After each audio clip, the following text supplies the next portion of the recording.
Hi everyone, I'm Tamara Makubanga. I am the founder and chief content officer at Alaking Creatives. Welcome back to the 50 digital technology solutions that every business needs. And today I am chatting with Martin. Martin, can you please introduce yourself? Thanks, Tamara. I'm Martin. I'm from a company called BSolve. In short, we build software systems that help companies run better, help businesses, organizations of all kinds run better. And hopefully we can chat about that a bit today. Yeah, definitely. So can you please go just a little deeper into exactly who BSolve is and what it is that you do, like more in-depth explanation on that? Sure. So we started out. We've been going for quite a while. It's BSolve is almost 20 years old. It's actually 20 years old this year in April. So quite a big milestone for us. We effectively started out as software consultants.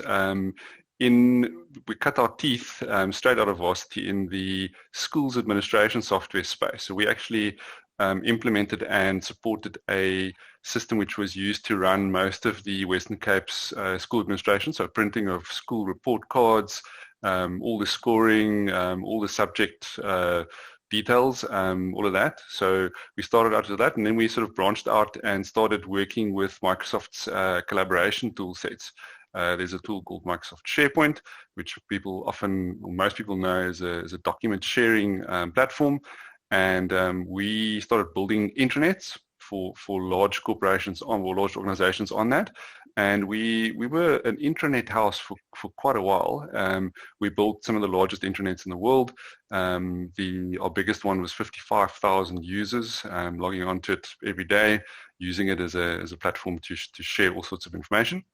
That's what we did for a while, and then we kind of got into collaboration more generally speaking, and we've been building the cloud application platforms, or cloud applications and platforms, and extending and connecting platforms for collaboration. So pretty much business processes within also still large organizations, so helping people to connect processes with people and with other processes and with other systems.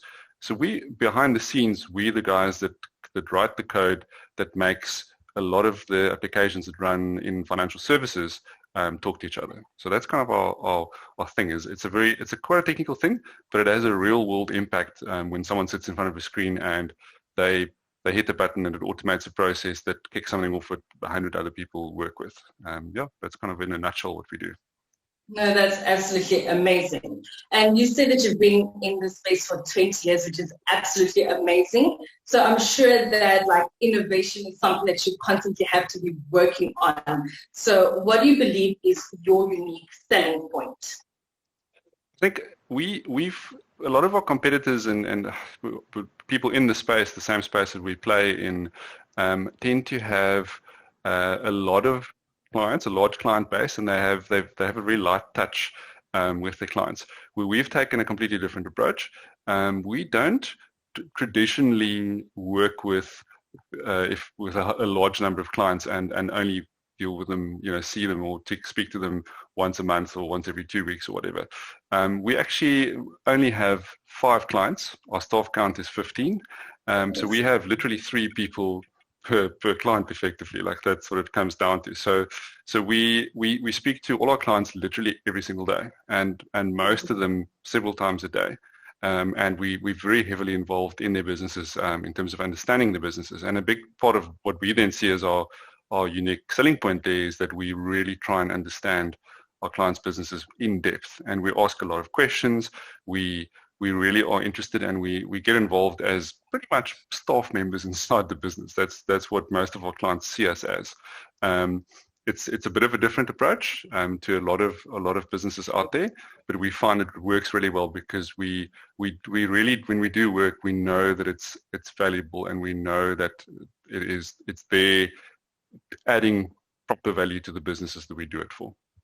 No, that's absolutely amazing. And you are right. A lot of people in the space, like they're always chasing more and more clients, trying to get as many people to come on board. So that is absolutely amazing that you actually try and be an agency partner rather than just trying to get a lot of businesses in, which is great. Yeah, yeah.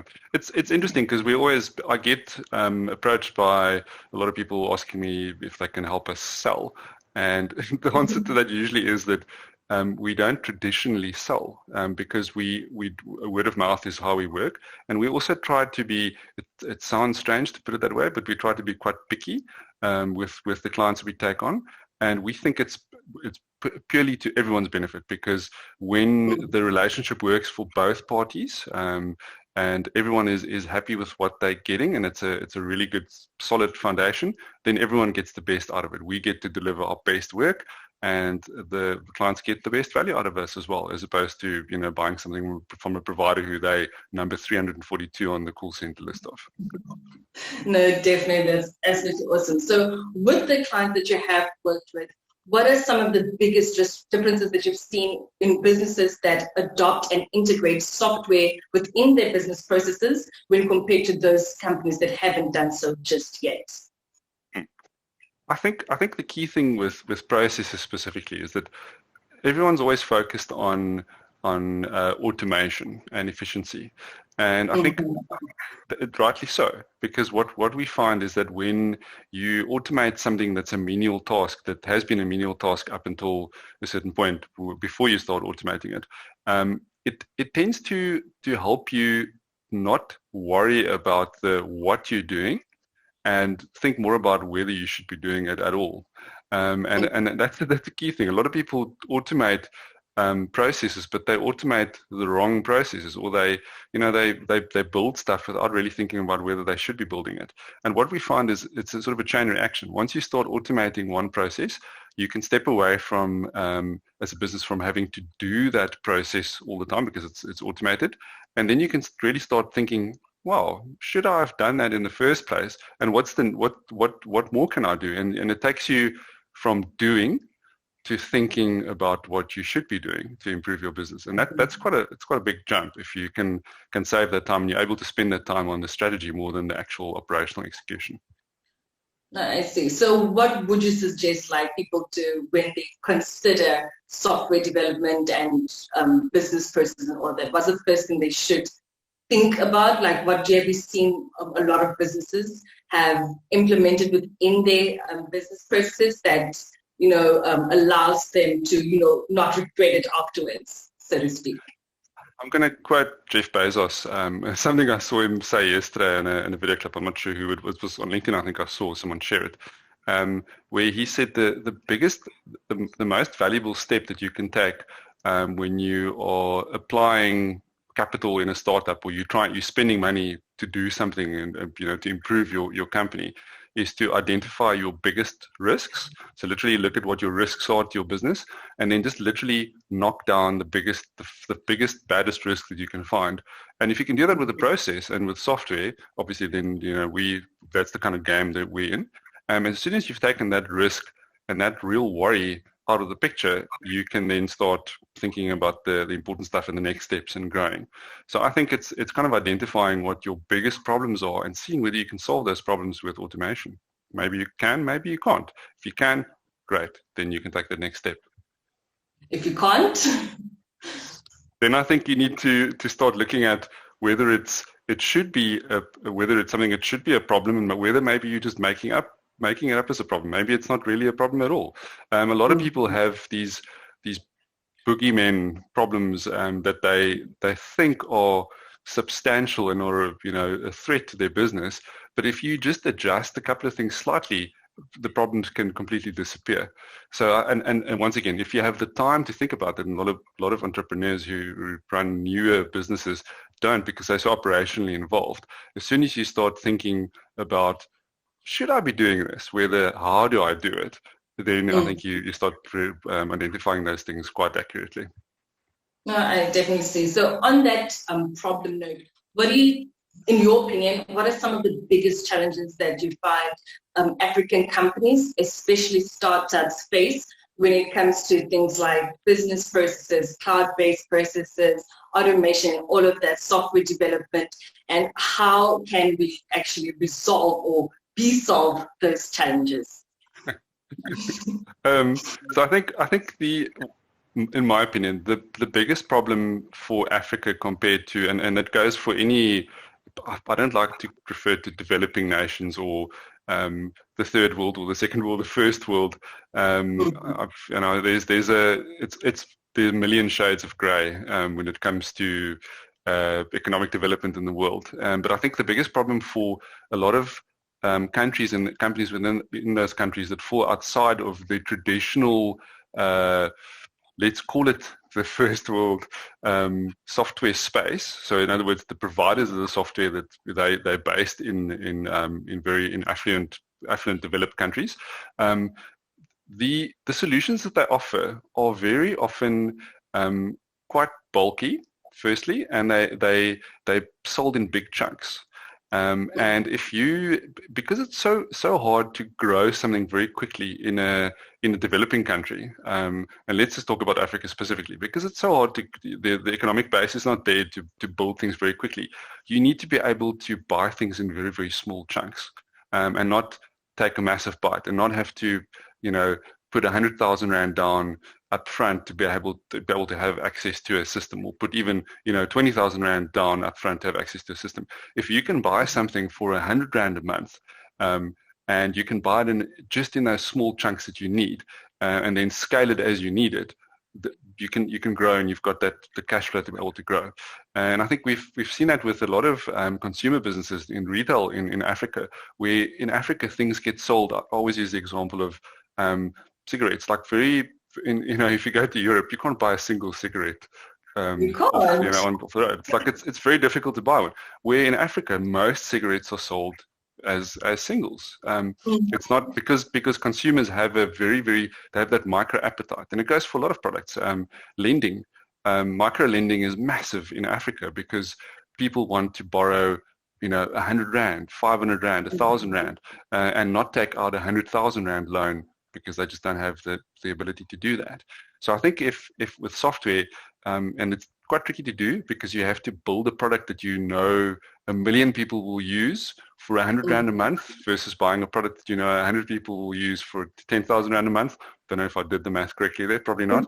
But that change is quite difficult. So I think people who build products for small little increments in Africa will win. I think that's quite a big thing. Mm-hmm. No, that's absolutely amazing and quite a unique answer. I've never thought of things like that. So thanks so much for that, Martin. Sure. Okay, so I don't want to take too much more of your time. So let us wrap it up with the final question, which is, so yet Alaking Creatives, we have adopted a framework called the 5 Ones, and we encourage businesses to choose one product or solution, market it to one customer avatar, through one traffic source, using one conversion method, and doing all of that for 1 year. Now, I know that BSolve is 20 years old, but if you were to rewind back and implement this strategy, how would you do so? It's a difficult answer.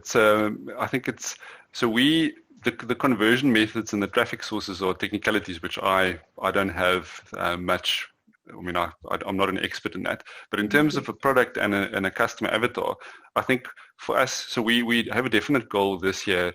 You probably know about POPIA, the Information Privacy Act, Protection of Private Information, and that the work around that businesses are doing, or personal information, sorry, that businesses are doing is quite important leading up until the effective date in July. So we are focusing quite a bit on information governance this year. It's something which we have the tools to solve for larger businesses, so to help them manage all the information that they have and to identify personal information within their businesses and know where it is and how they should be protecting it and how they should be ensuring that they comply with all the POPI regulations. And we'd like to this year, I think, focus on, and we've sort of started that process already, selling the concept of making sure that your information, wherever it is inside your organization, spread across all these different containers and different storage mechanisms in your organization, that it's properly classified, that you can find it, and that you can take action on it if you need to. And I think this year our goal is to try and do that for the entire year, to focus on marketing to compliance officers and security, not security officers, but to some extent security officers within organizations. Our market is generally financial services, but other organizations as well. To sell the concept of let's really dig into information governance properly and make sure that we can help your organization properly classify or identify, classify, and then manage different kinds of information, and specifically personal information, seeing as that's top of mind for everyone. No, that's absolutely amazing. So all the best with that. Thank you. Awesome. Martin, thank you so much for being on the show. I truly appreciate your time, and I believe that our audience will enjoy this episode as well. That is it from me right now. Is there anything else that you would like to share that we do not cover within those questions? Thanks for having me. It's been a pleasure. One thing which we're quite proud of is we launched the BSolve manifesto this morning as well, or last night, which is just a little why we do things. It's a document which explains our principles and our guiding sort of methodology of how we work. So it's something which I think people might find quite interesting as well to look at, just from a bit of a philosophical perspective as well. Why does a business exist and why does it do what it does? Nice. And where can people find that manifesto?